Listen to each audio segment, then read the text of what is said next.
म्हणून पुरुषोत्तमासाठी इथं बाया जास्त येतात. आणि हे समजलं महादेवाच्या पार्वतीला.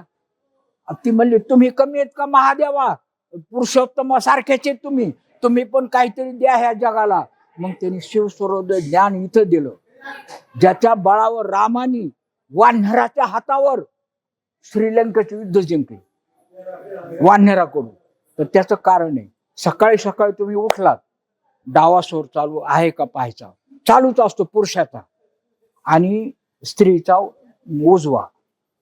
सकाळी तर तुमचा उजवा चालू असला तर तुम्ही कोणाशी भांडणे करणे किंवा असे काही प्रकार करायचे, हा चालू असला तर उजवा.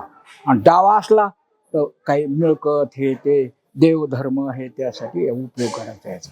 आणि हेच पाय हाच बाहेर टाकायचा दाराच्या त्यावेळेला, आणि सूर्यस्वर चालू असताना हाच स्वर बाहेर टाकायचा.